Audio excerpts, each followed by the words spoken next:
Nxënësit e shkollës Green School zhvilluan një aktivitet me temën bioplastika si gjuhë e re e planetit, ku prezantuan projekte inovative që ndërthurin shkencën, bioteknologjinë dhe artin në funksion të zgjidhjes së një prej sfidave më të mëdha të kohës moderne. Në aktivitet morën pjesë kryetari i Bashkisë Elbasan Gledin Llatja, deputetja Evis Kushi, si dhe drejtoresha e zyrës vendore të arsimit Vesa Liço, të cilët vlerësuan punën krijuese dhe angazhimin e nxënësve.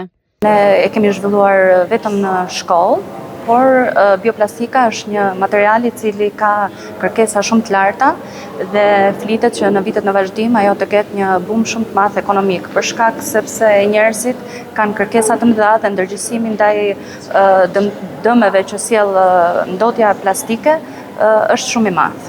Përmes projekteve të tyre nxënësit treguan se si koncepti i ekonomisë qarkulluese mund të zbatohet në praktik, duke kthyer mbetjen organike në burim të rizhvillimi.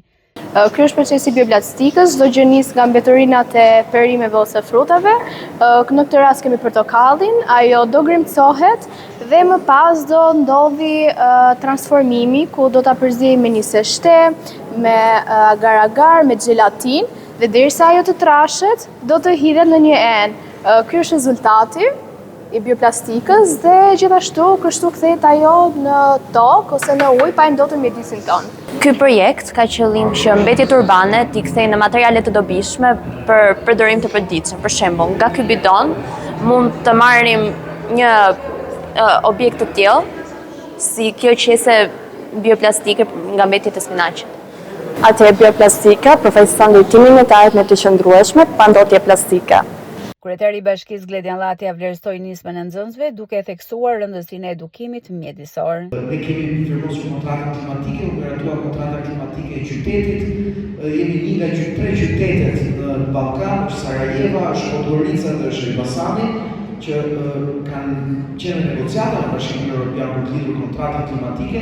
Deri tani jemi vetëm ne dhe Sarajeva, madje shumë shpejt jemi nesër marrim edhe certifikimin zyrtar në kuadër të gjithë programit të 100 Mission City dhe Net Zero të Bashkimit Evropian, që është një gjë shumë pozitive për Elbasanin në përgjithësi, por patjetër edhe si ne për Bashkimin për ta dhënë shumë motivim për të ecur përpara me politikat tona të gjelbërta. Këtë projekt ishte dëshmi se mund krijojmë bukuri pa e dëmtuar tokën, duke treguar se mbetjet nuk përfaqësojnë fundin e një cikli, por fillimin e një procesi të ri krijues.